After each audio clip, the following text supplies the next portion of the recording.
friends, and welcome back to another episode of Conservation Stories. I'm your host, Tillery Timmons-Sims, and this Conservation Stories podcast is brought to you by the Sand Hill Area Research Association, or SARA, as we like to say, because it's a lot easier.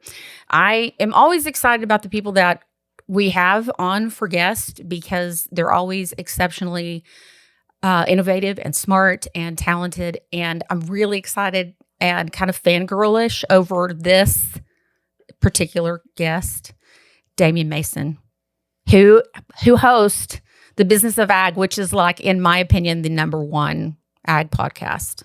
Damian, thank you for coming. Well, you're being very gracious, and I appreciate that. The Business of Agriculture show has actually grown very nicely, and I'm glad you're a listener, follower, watcher. It's like I just was glancing here on YouTube, my episode about sauerkraut with the biggest sauerkraut maker in the country, 11,000 views on YouTube. No, so I found it fascinating because I was in Poland last May, and we saw some of the historically oldest sauerkraut production there in Poland. Amazing. So I brought it on, for instance, my show releases every week. And one thing I like, Tillery, about that one, I'm a kraut maker. I mean, I hobby kraut. I grow cabbages in Indiana at my farm, and I ferment them in a kraut down in the basement.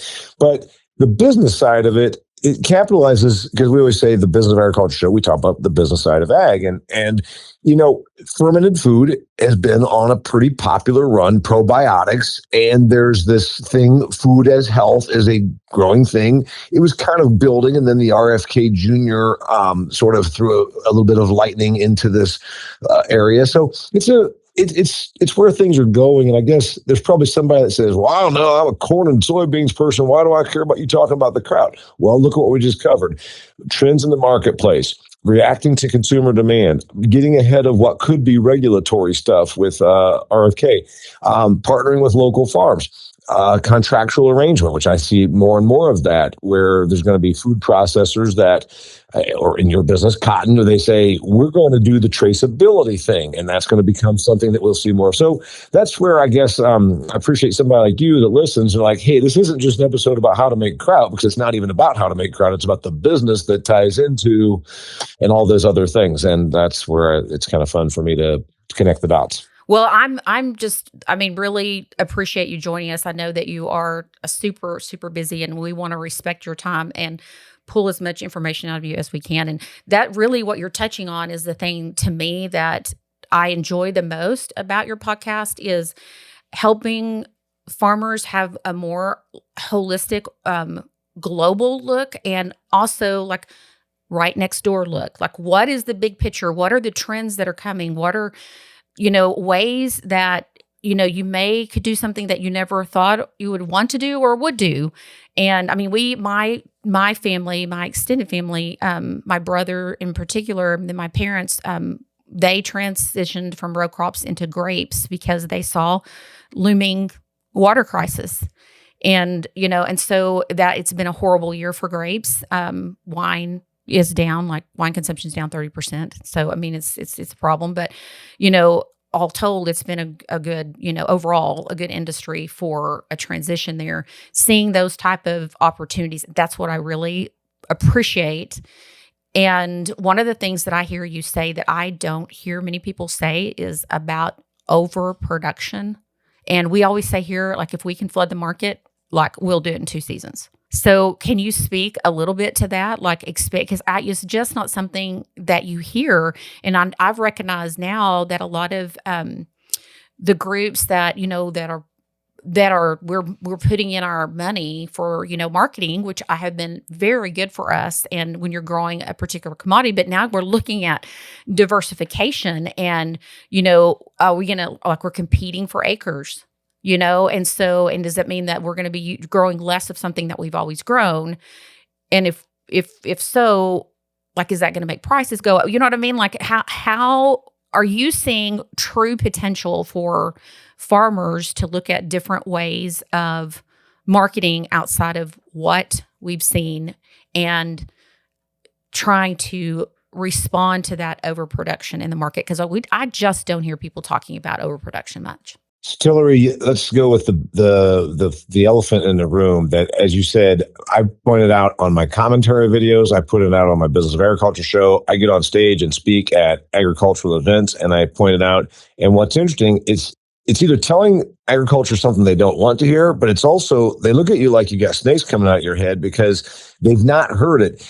And so it's kind of like, I have a background in comedy. Way back when I started out, I became a political comedian. And the thing about comedy, I always say this, is that it's tremendously difficult to turn it into a business. It's very easy to explain. So in other words, it's hard to make it a job because there's a lot of people trying. It's actually very easy to explain. Comedy is observation with point of view and perspective with a punchline.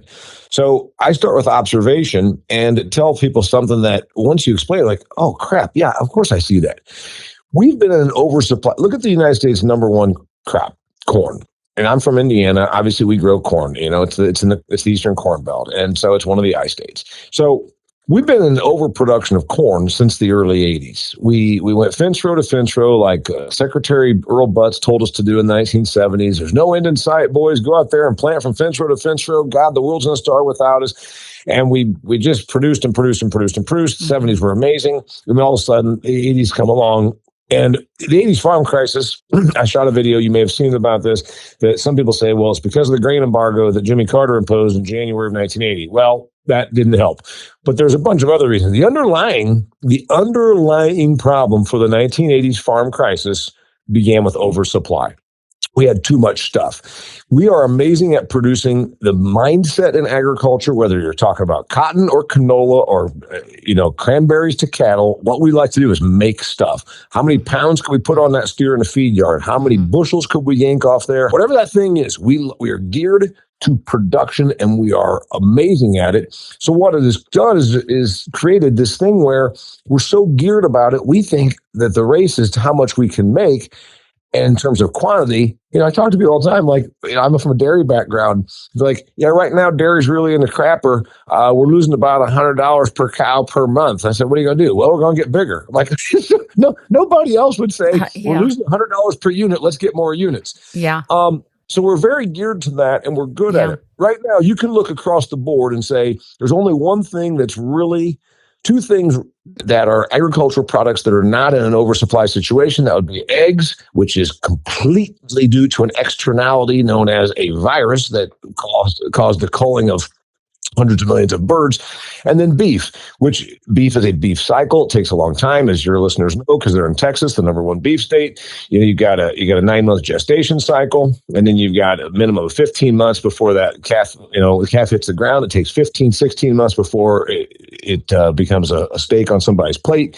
So you're talking about those two things. Everything else, we are completely glutted. There's a reason. What are your listeners now selling cotton for? Is it like 80 cents? Not even? Oh, not even. I think it's in the 60s or 70s. I haven't looked in a couple of weeks. Okay. And break even probably is north of that. Uh-huh. Yeah. Like I know for sure that you can easily lose, money every acre. Mm-hmm. So we're in a surplus situation on just about every commodity because we're so good at making it. And I know we have challenges. In your part of the world, it's water, and it might be drought in the Midwest, or it could be late spring, late wet, cold spring. That usually happens in parts of the, say, corn country, whatever.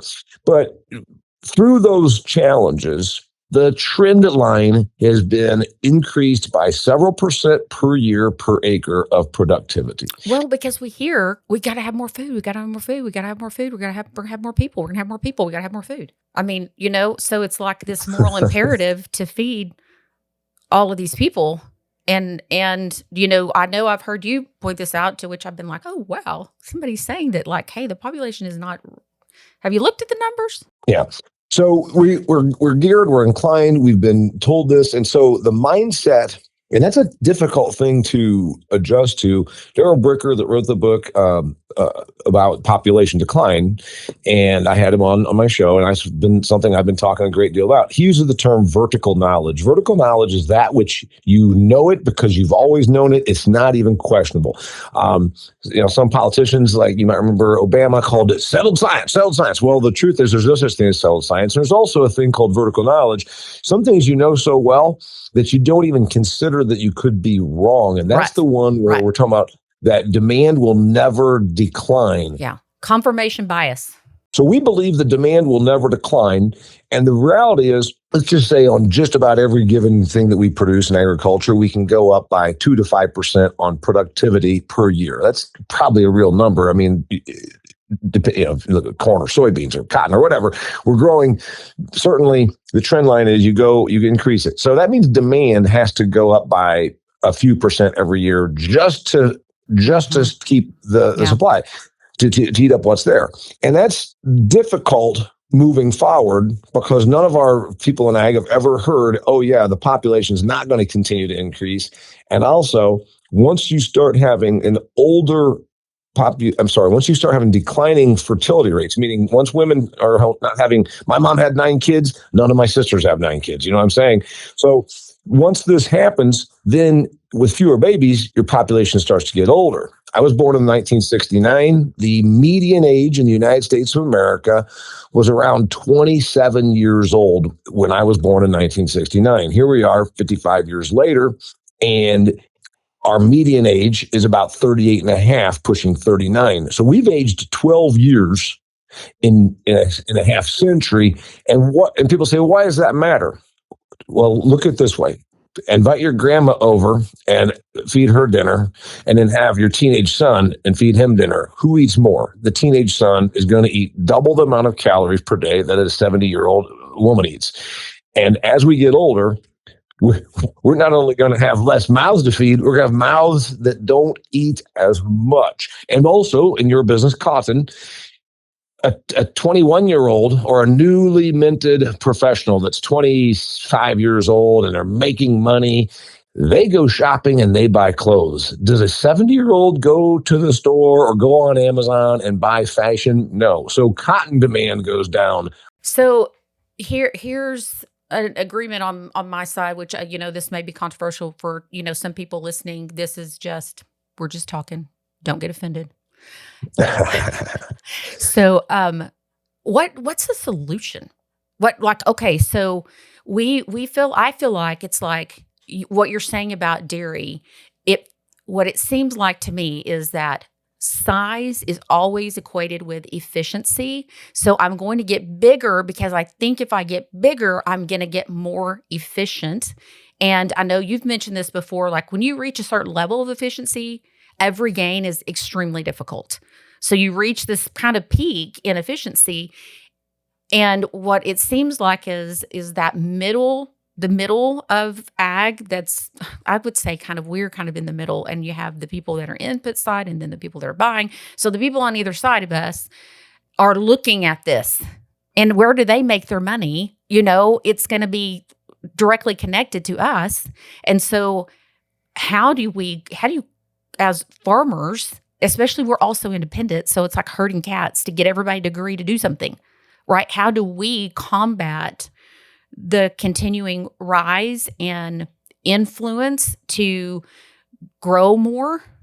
And then on the other side, the push to sell for less. So your original question, I know that and again, my degree is in agricultural economics, and we can pull up charts and do all that. And this industry does, frankly, I think too much of that. This is the old proverbial forest for the trees.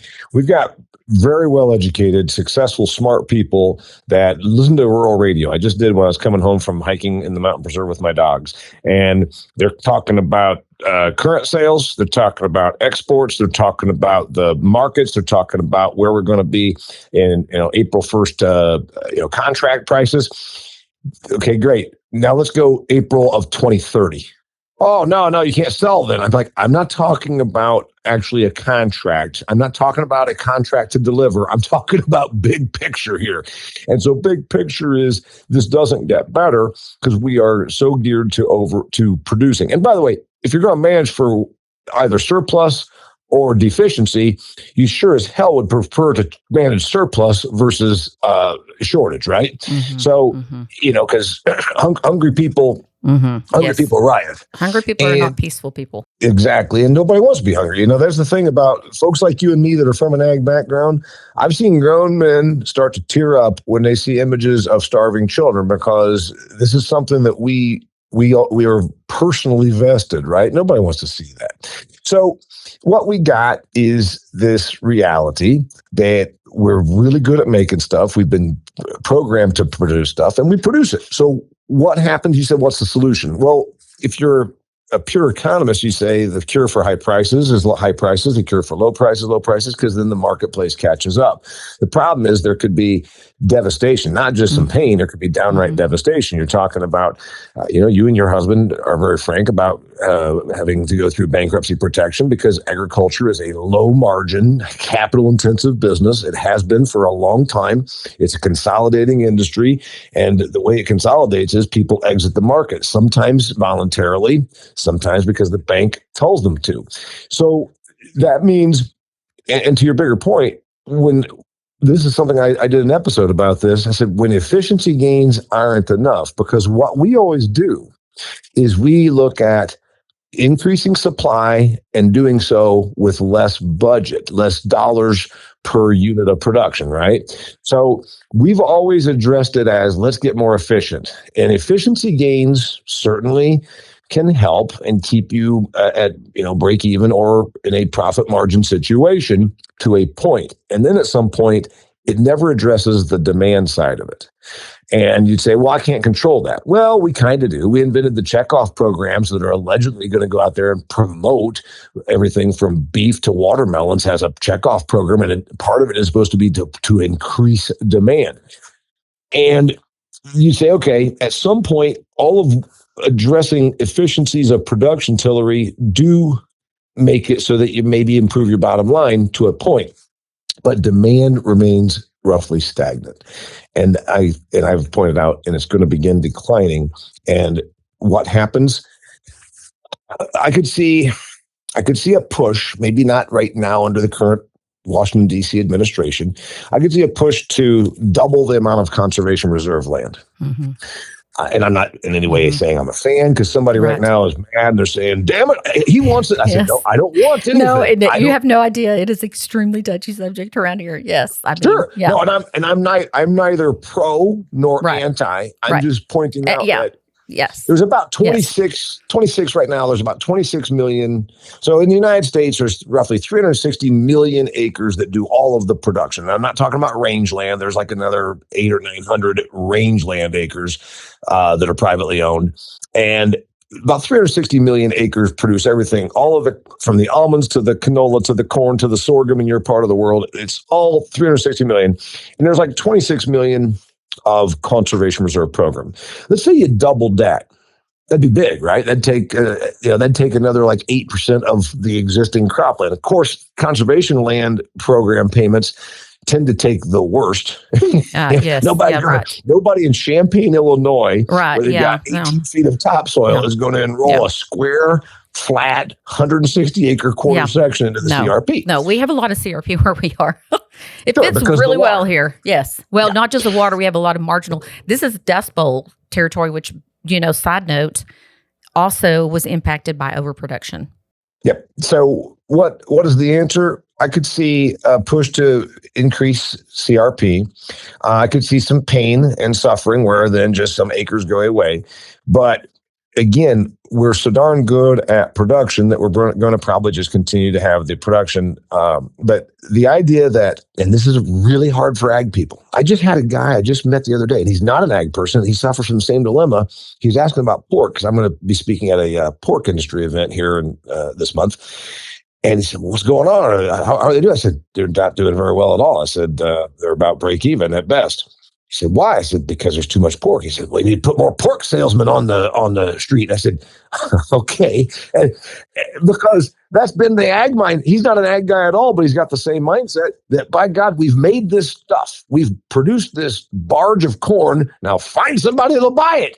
And eventually you run out of everybody that wants corn has it. Everybody that needs a pork chop has it. Everybody that can afford a pork chop, right? Well, I'm sure we could go and sell pork in some part of a third world country, but they don't have refrigeration, they don't have infrastructure, nor do they have the money to buy it. And that's where we've got this real dilemma. And it's been going on for a long time, Tillery. And I'm from a dairy background. We had too much milk 40 years ago. They invented the dairy buyout program in 1986. I was telling an ag audience, I said, do you remember government cheese? And you've got to be our age. Blocks. You've got to be our age to remember. And so I've got an image of President Ronald Reagan holding up a big old hunk of cheese. And it was the 1983, 4, 5. Oh, yes. Because the dairy industry was going broke. So the government kept buying milk, and then you can't, obviously milk's a perishable product, so they turn it into cheese, which has a lot longer shelf life. And then they were storing it in caves. And I tell people this that are like 35 years old, and they're like, oh, bullshit, you're making this up. I'm like, no. Trust me, I am not. Go and look it up. So anyway, the government became the big buyer, the biggest buyer of milk, to then turn it into cheese. And it wasn't just any cheese, it was really bad cheese. Oh, I mean, really bad cheese. This huge chunk of really yellow cheese. Butter's not yellow, by the way. Butter is not yellow. No. It was pretty bad cheese, and then they gave it away. So because they said, we got so much of this, it's sitting around in caves. We're storing it in caves. So pretty much for a long while, if you just showed up somewhere and was supposed to go to poorer people, school lunch programs, free food programs, they gave away cheese everywhere they could for a long while. And so you'd say, well, it must have worked. No, it really didn't. What ended up happening was, globally, we started finding places to get rid of milk and cheese and dairy products, and cheese consumption, God knows it wasn't the government stuff because it was such a bad product, has gone up. I don't know if most people realize this. We're eating about 3 times the amount of cheese that we did in the 1970s. Oh my goodness. I mean, I can see that because I don't remember cheese being a thing when I was a kid other than that cheese. And I also, because I was definitely well into adulthood before I realized there was something besides big old yellow cheese. Right. Well, of course, the pizza thing helped. And then charcuterie boards and wine, and like you said, no, now this is going to be a problem because cheese went right along with the wine, and as you said, wine's down by 1/3. And I've got an episode with Ag America Lending, guy that's got a finger on the pulse of the whole country, and he said, yeah, remember that thing 10, 20 years ago that yuppies wanted to retire and have a vineyard in California? Nobody wants a vineyard in California now because we're glutted on wine, too much wine, too little consumption. Yeah, the industry here has been really good for Texas. We have 5,000 acres of grapes that produce an economic impact of 20 billion on the state. We have 5 million acres of cotton. It's a 24 billion impact because all of it stays in the state. We don't even export. So here's the thing.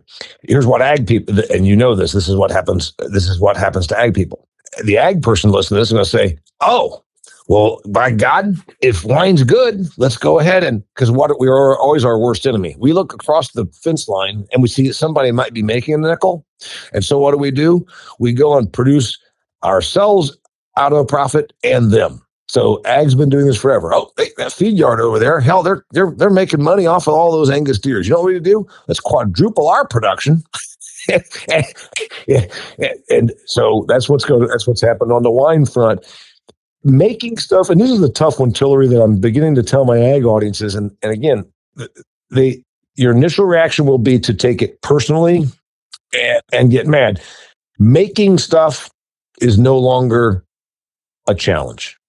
Okay, Damien, you just offended me. I'm a farmer. You trying to say this isn't hard? You like Michael Bloomberg, who went on TV and said nothing's hard about farming? No, I didn't say that. Remember, he was very insulting. He said it doesn't require any gray matter. You dig a hole and you put a seed in it. I didn't say that. What I'm saying is with the technology that we have in the year 2025, the resources available to us, the great colleges like you're right there, Texas Tech, or your rival, A&M, or my alma mater, Purdue University, or name any of these wonderful land grant agricultural institutions. They are doing research. They are learning how to make stuff better, more efficient.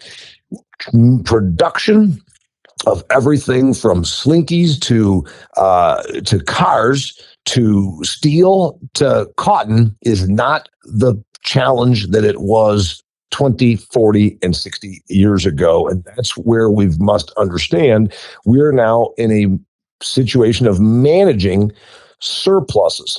And it's not just agriculture. Again, why do you think we put up these huge tariffs, 100% tariffs on electric vehicles from China? Because China can make the heck out of electric vehicles better than we can. I'm sorry, not better, more cheaply I was going to than say we can. cheaper. I'm not sure they're better. Yeah. Yeah, take it the right way. I was talking about from an economic standpoint. So what's their answer? Just like us. Hey, we made all this cotton. Let's find somewhere that we can go and sell it. China says, we made all these electric vehicles. By God, we don't need them. Let's go somewhere and sell it.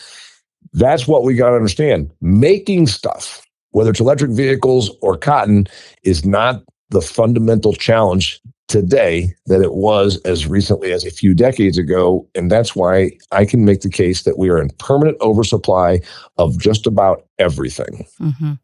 Yeah. And, one of the things that you've mentioned on a couple of podcasts, and I've seen this like coming, is the valuing crops based on their nutritional levels, certain specific kinds of nutrition that people are looking for, and it's so interesting to me because I have seen and heard science on both sides of this. If you take a tomato that's grown here, it has X amount of all these vitamins versus if you take a, conventionally grown tomato, it has, X amount less vitamins, and so to me, the science is kind of conflicting, to which that point you go, who's paying for it? But I know for sure that if I grow a tomato, it's going to taste a lot better than if I get one at the grocery store. I don't need science to tell me that, right? That type of course, we already do that. We already do that in cotton, and other commodities do that. They're classed and they're, get paid by how good quality your cotton is. But are you thinking that that kind of shift is going to happen globally?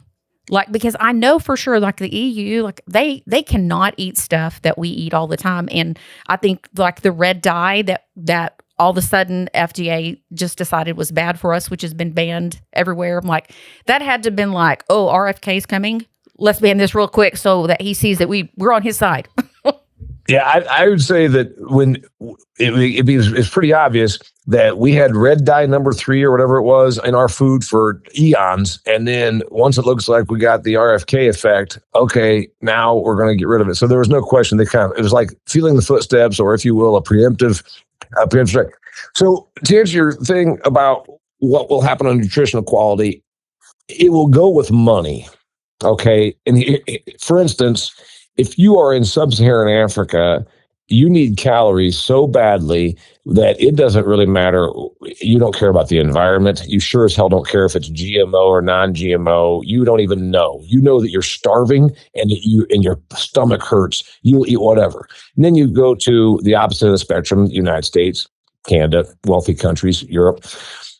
Countries like ours, where we have general affluence. And I know there are poorer people here. I know what inflation has done. We're up, 40% across the board in the last 5 years. I get all that. No, I'm not in any way being calloused. I was raised very modestly, and I went to school with the kids that were on free lunches. Trust me, I understand all of this, and my heart goes out to them. But in general, we're obviously a very affluent customer base, and the places like the United States will be the ones that start to switch and put premiums on nutrient quality, nutrient density. And because we have the ability for traceability, because now we have traceability and we have the technology to do so, and because we've already satisfied the first thing, meaning we're no longer starving. So now let's go to plan B, plan C. So it's kind of like the old Maslow's hierarchy of needs. At the base of the pyramid is food and water and shelter, and then at the upper end of the hierarchy of needs are self fulfillment and things like this. Where we could go in places like the United States. And yeah, is it the poorer among us? No, but the more affluent, the top half of our customer base pays a premium and says, I didn't just get the cheapest strawberries. I got strawberries that have a actual analysis of the nutrition content. Yes. Yeah. And by the way, if you read I've referenced it before, Mark Schatzker's book, The Dorito Effect. Yes. He talks a lot about flavor, artificial flavor versus natural flavor. Flavor and nutrition are absolutely correlated. Our bodies crave something, be it protein or something. A lot of times we crave it and we associate with a flavor, but it's because our body needs something. The old thing, pregnant women are craving, eat pickles because their body needs sodium, what have you. It's a similar thing. And you could make the case that we're going to get a better tasting product and a better nutrition oriented product. And we can do this because we've already got bulk quantity covered. We figured that out.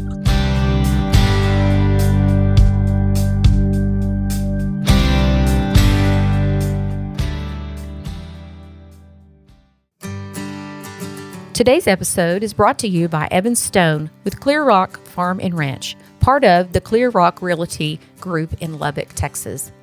Evan understands West Texas land, agriculture, and what it takes to buy and sell farms and ranches in our unique region. If you're ready to make your next move, trust someone who knows the lay of the land. Visit Evan at clearrockrealty.com, serving Lubbock and the surrounding communities. Clear Rock Farms and Ranch, your partner on the plains. So in that, okay, so when that, let's just say we're 10 years down the line and that's like consistently something, you have a row crop farmer that's farming, 2,000 acres. Are they diversifying into, hey, on this, 50 acres, I'm going to grow, eggplant that's traceable, that has, is going to go directly to Whole Foods or, whatever. Yeah. I've proposed a thought. And again, I'm out here giving you a big picture. Again, let's just start with the basics that we've got bulk quantity production mastered. That's why we're taking 40% of our corn and inventing laws that require us to burn it in our tanks with ethanol. And I'm not being mean. The ethanol people have been my clients and they understand it's demand that exists because of the renewable fuel standard. So start with that basics and then say, all right, what if we say, you know what? I'm that person in Champaign, Illinois. I can produce the heck out of corn. I got this prairie soil. I'm going to go and produce basic corn and it's going to go to the ethanol plant. And then I've got this 100 acres over here. This is corn that's going to be corn for humans. And we've kind of had that before, like you grew white food grade corn that went to tortilla shells, but that was on a contractual arrangement. What if there's just a bifurcation of the market that says this corn is either for ethanol or cow feed, and this corn is, and so there's going to be some infrastructure changes because right now you take it all to the same elevator and you just dump it, whatever. But look, as we already said, cotton, and you're the expert on cotton, not me, but I know that there's Pima and there's fiber length and the strand. There's a different, all cotton is not created equally and you get paid differently. And there's even different marketplaces. This type of cotton goes for this type of a product. This goes for the other. Milk does a better job than most of our commodities in terms of I'm talking about the infrastructure. You take in milk and you get a premium based on your solids, your protein content, your butterfat content, etc. So could we get there on more broadacre stuff is the question. And that would generally, if you're then farming for a different set of quality outcomes. I'm not saying what we produce now is of low quality. It's not. It's just that we've not been rewarded for things like nutrient density. If we can put that in place, it would probably tend to lower supply, because now we're pushing for nutrient quantity of this kernel of corn versus just how much yield. test weight. Yeah, Right. just yield versus yield. Yeah. So we have locally a young man that's put in a stone mill, and I know that like people are looking at growing locally certain different types of grain, heritage grains, I think is what they call them, and so not just him, but other there's other people that are wanting to contract those farms, and I don't know, talk about confirmation bias. I guess my thinking has always been that's just going to have such a small footprint across agriculture that you just aren't going to see that. It's just doesn't seem like, oh, it's going to be there in 50 years, 60 years. I mean, I see, but is there some of this that kind of reverting back to some of that more local supply chain and that potentially staying? Sure. Well, obviously the big one then is it's what of course the big picture is it profitable, right? And, we can talk about sustainability. Well, sustainability is a cute word and we've been using it for more than a decade, but true sustainability means financial sustainability. Right. It's People, financially planet, sustainable. Profits. That's right. It has to be all three. Has to be. I mean, look at your well, that's where the word came from, right? Sustainability came from that triple bottom line economics of people, planet, and profits. The coffee shop, closed-minded, more bumpkin mentality farmer is going to harumph around that dumb kid over there with his stone mill. My God, he ain't gonna make no money. And that person that we're talking about, that's got their arms folded and judging, is probably in business because of USDA policy. Versus being an entrepreneurial thinker. So entrepreneurial thinkers are going to look at how can I do this beyond policy that just rewards bulk commodity production and exceedingly low margin. The marketplace has to be there for it. And one good thing, this whole COVID thing, which we're now 5-year anniversary of, it proved to us that a consumer is more willing to go on their device and order some food product. Yeah, you ordered curtains. You ordered, nobody was really into the go online and buy food. That has changed. Also, the whole foods concept, the eat local, this stuff is sort of converging in a way that I guess there's more opportunity for these small brands. We talked about, for instance, the Kraut. None of those.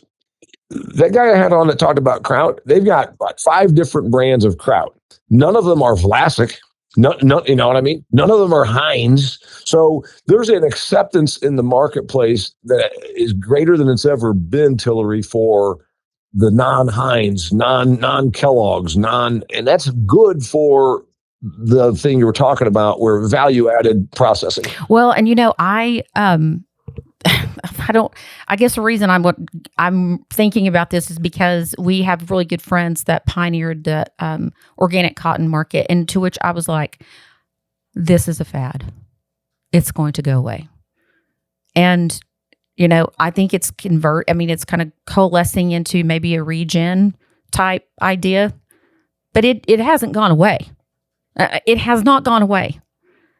More people eat organic food, and to you, I'm kind of the same mindset of like how much of this is marketing, but if you can find a market, good on you, Yeah. So when you look at where the future is, it's not going to be 100% of the market because almost nothing is, and our industry has always been so gung-ho on production that we're about 5% promotion and we're about 1% promotion and 99% production. And the mix needs to move. When you have a customer base, is everybody going to eat organic? No. But we know that around at least a solid 10% of the marketplace does and will, and pay a premium for it. Now, you can make the argument that eventually organic starts to lose its margin and becomes more commoditized, because that's what usually happens with niches. But there's a marketplace that looks very willing. Even right now, we know things are a little tight because we've had such run up in inflation over the last 5 years. But go to the store and you'll still see value added brands, smaller brands. The bigger thing that you said that most of us aren't talking about is the oversupply. I just always say when I have the folding arms crowd that wants to just be a commodity mindset, I'll say, great. You are you ready for another 80s? Because I can give you compelling evidence that we're moving right into another 15-year window of below break even prices because of surplus globally. Yeah. Well, yeah, I'll add to that. I mean, also just the impact that Brazil particularly has had on the cotton market. I mean, they're just, number one goal is to figure out how to outproduce us, Yeah, so they're usually dealing with, there's the argument about Brazil that says, okay, well, they don't have as rich of soils as the United States in general. I've not been there and I'm not in the ground on this, but I've heard that argument. What they have, though, is a boatload of acres, right? They can bring on more. One stat says that Brazil could bring on 90 million more without even touching the rainforest, 90 million more acres that is currently savanna, grassland, that kind of stuff. You're talking about the equivalent of U.S. corn is 90 million acres. And so there's that. They're dealing with a cheaper, they've got economies of scale because there's generally no small farms in Brazil. And so you've got the fact that they're already scaled up and they've got the ability to do it on a cheaper basis, right? We've got higher basis, and then I'm sorry, costs. And then you've got the fact that what's held them back is infrastructure. Well, what's China doing? Yeah, China's building it all up, right? There you go. Mm-hmm. So then you say, okay, maybe the future looks like the United States is more high premium, high value. Maybe we have the traceability. Maybe we have a few other categories, and we also maybe we start more nationalizing our own consumption versus us just saying we're going to just find a barge to put this on and ship it overseas. We can see that Brazil is a lower cost soybean producer than us, and we say, but we're going to have high oleic soybeans, et cetera, et cetera. That maybe becomes our thing, that we concede bulk. We concede that, but we then go down the road of a more specialized, a more quality, a more nutrient oriented, whatever that should be. Right. Well, I've wondered too if, a lot of people think of industrial farming. They think that some big corporation owns huge hundreds and thousands of acres of land, and they are growing this under slave labor and stuff. You know what I'm saying? You get the mindset, right?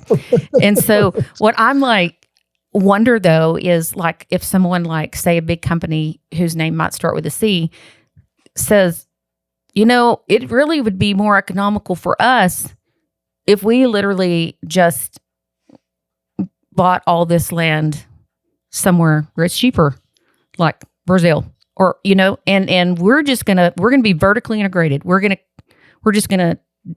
done. We're gonna just forget the 2,000, 3,000 acre farmer, and we're just gonna grow it all ourselves. Sure. Well, the argument for that is, you hear that, is why do it when the margin isn't made on the production? Mm-hmm. Mm-hmm. Yeah. Yeah. Right. I mean, right. 2021, 22, 23, it was. But in general, it's not been the production where the big money is made. It's all the steps afterwards. So in general, you look at the four big ABCD grain handlers. Would it make sense for them? Would they want to be in on the production Well, the margin's made after it leaves the field generally, and also there's the diversification of risk. So that's the tough part. I mean, that's farming, true. Right. Yeah, that's true. They're not taking the risk. And also they're paying so little for it. And I was in DC and having a conversation with someone in the last administration about all the climate smart stuff. And I said, okay, so at my local Sprouts, there is a $2 can of conventional soup next to a $4 can of organic soup next to a $7 can of regenerative soup. And like what that is, like no one even knows what that means, right? But somebody's buying that and saying, okay, you're paying said processor, you're giving them money to pay the farmer to grow this, and they are coming up with all of these new products, which we don't even know. No one's even proven yet that like what's healthier, and then these grants are going to end, and the money that's being subsidized to the farmer to do this is going to go away. There's no label, like there's no certification for this. They're going to keep these products on the shelf. Yeah, probably not. That's why, by the way, that's the tough part about government attempting to get into something that then created branding, et cetera, is probably short-lived. But there is the marketplace, obviously, for that. I mean, obviously, look at organic. USDA only did was set the parameters on what it takes to be qualified as organic, and then there's the market, free market took over, and it works, and there's people that are making a premium on doing that. Of course. Again, most of agriculture, most of these people that you and I work with and for and have been around, we think that consumers think like us, and it's usually a very foolish way to look at the marketplace, to assume that consumers are like you. Not necessarily. Remember, ag people are cheap. Well, and I think that's such a good point too, because that is another thing that we do is we talk about how far removed people are from the farm, but we are far removed from them. And what other business do you ever go in where you do not do market analysis? Yeah, and I had a role once doing marketing for a dairy entity, and I had the dairy farm guy tell me that he didn't like our ads, and I said, how many gallons of milk do you buy a week? And of course, I said, well, I don't buy. I said, when's the last time you went to a store? So he himself hadn't been to a grocery store in multiples of years, right? Nor had he bought a gallon of milk in 3 decades, but was questioning the marketing. So yeah, we love to carry on. Well, the average consumer is 4 generations removed from the farm, and they don't understand. We got to educate the consumer. And I always say, all right, well, good. Let's agree that you need to educate also. What are you talking about? Well, you have no idea. I live half the year in the suburbs of Phoenix. I'm sitting in my office in Arizona right now. These people that are next door to me, I would say the people that are next door to me, you're in agriculture, you have no clue how they shop. You have no clue what drives them. Mm-hmm. And that's a very important point that you just made. No, that is really, and I've actually just the podcast I recorded before this, we were discussing this same issue and how far removed we are. And I'm like, and what I see is that there'll be someone, an influencer or someone that comes up and they're going to we're going to educate consumers, but pretty soon they're so invested in the problems within agriculture that that's what they're addressing, and then all their followers become people in agriculture and not people outside of agriculture, because they become invested in political things, and then so they lose a lot of that following. Yeah, we're huge on that. Oh, I'm an ag influencer. I am an advocate, which is not a real word; it's a made up word. And I'm gonna tell everybody about agriculture. Well, actually, you don't, because I just looked at your entire Twitter following, all 800 of them, or whatever, all 10,000 of them, and every one of them works in our industry. And so you're telling them about, you're going and telling ag about how good ag is. Fantastic. Yeah, singing to the choir. So. Yeah, right. Preaching to the choir. We do that. Like I always pointed out, if agriculture, if the industry was a person, we'd be the insane man at the park who's muttering to himself and throwing, throwing swear words at the pigeons, because that's we talk to ourselves nonstop. One of the things, like you said, and I think that's something I try to explain to my ag audience as best I can. I say, you keep going on about we need to educate the consumer. I said, well, let's just educate you. Huh? I know about agriculture. I said, yeah, that's exactly what you know. You don't know about the mindset of a consumer. You think that they go to the store and all they care about is how cheap it is. If that was the case, Whole Foods would not exist. But as it Mm-hmm. is, there's hundreds, 1,000 Whole Food stores. Right. And there's not one thing, there's not one SKU, not one SKU at Whole Foods that comparatively is less expensive than it would be at any other Costco, Walmart, Kroger, Piggly Wiggly, whatever. Not one. HEB, I guess, to bring in the text. HEB is the best. I feel so sorry for people who do not have HEB. It's amazing. Well, I know it is. It is literally an institution that is. It's just wonderful. It's wonderful. I cannot say enough about HEB. So I love that they support our Texas, all of our Texas stuff too. But I think that we've been hard on our culture, and I want people to know that. You just like you, I too have. I mean, I'm deeply invested in the success of my neighbors and the farmers that are farming our land, and I want people to know and understand that.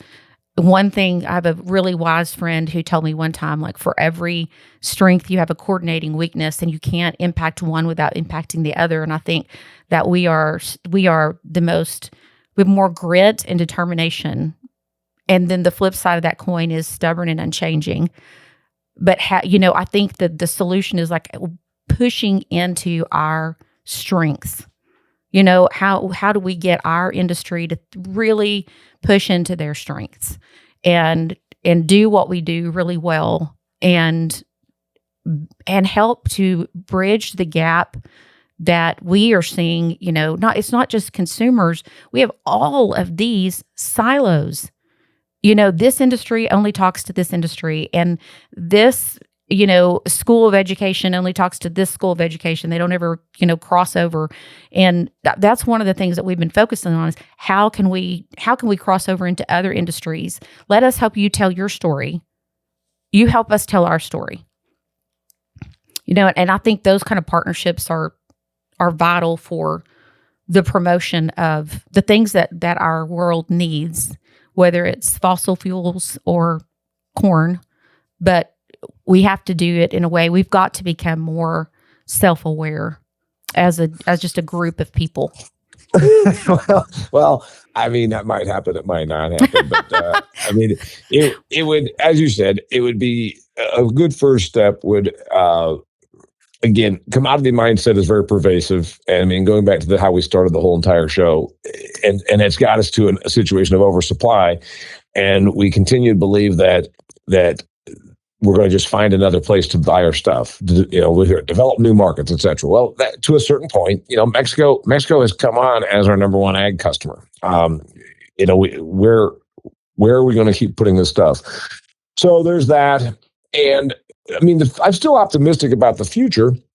To be honest, I think it's going to be entrepreneurial vision from outside of agriculture that comes in and gives us good opportunity. And I'm talking about happening. Yeah. On the technology front, that's what's happened. But again, technology generally comes to ag and addresses production and processing, and it says, let's make it more efficient, do it for less. Okay, again, none of those took care of the demand. None of those sold more stuff. They just made it cheaper to produce stuff. When efficiency gains are no longer enough to attain profitability, then you've got to look at the next thing. Entrepreneurial vision coming in from outside of agriculture, it could be branding. It could be this whole front on the nutrient density. It could be on this whole front of less but better, which is probably where, not probably, it's where the RFK, I think he's a little misguided, and I think he's an organic zealot, but he's obviously out here beating the drum of saying, we've got plenty of quantity. Look at the obesity rates. 42% of Americans are not just a little bit overweight, but obese. You're talking hundreds and 200 pounds overweight.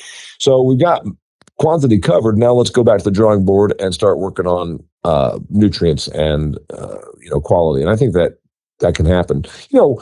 Let's face it, Tillery, this is a fairly recent phenomenon. We were not 42% obese 30 years ago.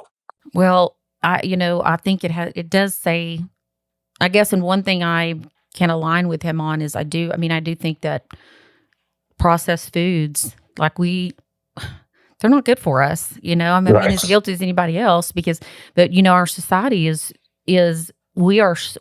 feel like, just culturally as a society in the United States, we are so focused on being productive, working hard, it's not even discipline. It's just like being busy means we're being productive, and we are so busy. And that is one of the things I noticed when we were in Europe. And actually we visited with a man there he's a landowner in Texas and a European landowner. And someone asked him which one he liked better. And he said, well, people live a lot longer here. And it's because of their lifestyle and how they eat, and he's like, so, it's nice to be here. We enjoy being here, and that's what I noticed too, was just that, like, even just the level of stress that people seem to be carrying there is so, little, but it is a cultural issue that we are all so busy, and how you exit that, I have no idea, because I would like to figure that out, because I don't know. I'm as busy or busier than anybody else. So I'm pointing fingers at myself, saying, part of the problem is that we live in a society where processed food for a lot of people is the only way to actually literally have time to eat and function. And we haven't taught people how to cook. Now, I do think that COVID brought a resurgence of some of that, but yeah, still. You're getting me kind of concerned, because now somebody's going to listen to this and say that we need more government programs to teach people how to. And no, we need less of all that. We just, we don't. Well, we already have that. It's called extension. Yeah, and right. We just, we haven't. That's who was on my, just recorded right before this, and in that whole, like, so much of that original type of support that they gave just kind of fell out of fashion, but it's coming back in, and so I bet we'll see them pick that up, but it's already there. We don't have to have a program for it. If it doesn't get cut, we'll see. Or as you said the other day, like the blowtorch method, if it withstands the fire. So anyway, well, this has been as wonderful as I thought it would be. And I'm just super grateful that you came on and enjoyed the conversation. I hope it wasn't discouraging to our ag friends. I hope it's encouraging, like, for them to be able to be thinking, like, what next? What's going to come next? What can I do that will be different, and I hope that they're able to kind of begin to embrace some of maybe some more foreign ideas than we have in the past. But I appreciate your time and appreciate what you do for the industry. And I can also see how you're a comedian first. I just learned that in one of your podcasts, though. Like, I think if people are not listening, they definitely need to be listening to the Business of Agriculture. I know you're really pushing your YouTube channel right now. So where do they go to find your YouTube videos? It's real easy. Just go on YouTube and type in Damian Mason, Damian, Damian Mason, and hit subscribe. It's free, and you can see all my stuff, my video commentary of me on my hikes, where I talk about big picture ag stuff, and then, of course, the Business of Agriculture show, which you're a fan of, and I appreciate you having me on. I appreciate you having me on here on Conservation Stories. Yes. Thank you so much. Friends, thanks for joining us again. And we are excited about this podcast. And if you have enjoyed it, I hope that you will like and share it with your friends. We will visit with you again on another episode of Conservation Stories.